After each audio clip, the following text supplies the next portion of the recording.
पति पत्नी का सच्चा प्यार। एक आदमी ने एक बहुत ही खूबसूरत लड़की से शादी की। शादी के बाद दोनों की जिंदगी बहुत प्यार से गुजर रही थी। वह उसे बहुत चाहता था और उसकी खूबसूरती की हमेशा तारीफ किया करता था। लेकिन कुछ महीनों के बाद लड़की चर्मरोग से ग्रसित हो गई और धीरे धीरे उसकी खूबसूरती जाने लगी। खुद को इस तरह देख उसके मन में डर समाने लगा कि यदि वह बदसूरत हो गई तो उसका पति उससे नफरत करने लगेगा और वह उसकी नफरत बर्दाश्त नहीं कर पाएगी। इस बीच एक दिन पति को किसी काम से शहर से बाहर जाना पड़ा। काम खत्म कर जब वह घर वापस लौट रहा था, उसका एक्सीडेंट हो गया। एक्सीडेंट में उसने अपनी दोनों आंखें खो दी।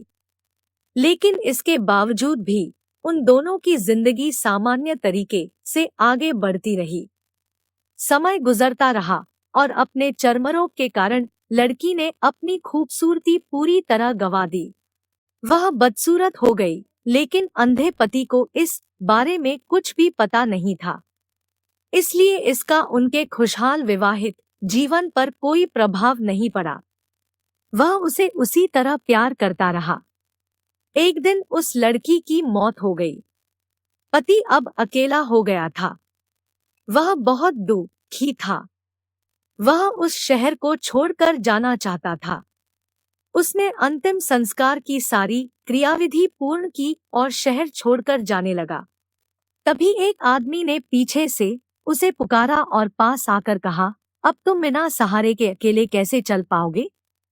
इतने साल तो तुम्हारी पत्नी तुम्हारी मदद किया करती थी। पति ने जवाब दिया, दोस्त, मैं अंधा नहीं हूँ। मैं बस अंधा होने का नाटक कर रहा था, क्योंकि यदि मेरी पत्नी को पता चल जाता कि मैं उसकी बदसूरती देख सकता हूँ, तो यह उसे उसके रोग से ज्यादा दर्द देता। इसलिए मैंने इतने साल अंधे होने का दिखावा किया।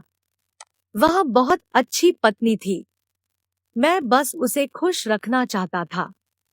सीख, खुश रहने के लिए हमें भी एक दूसरे की कमियों के प्रति आंखें बंद कर लेनी चाहिए और उन कमियों को नजरअंदाज कर देना चाहिए। आशा करते हैं कि आपको ये स्टोरी अच्छी लगी होगी। आप हमें कमेंट बॉक्स में जरूर बताएं।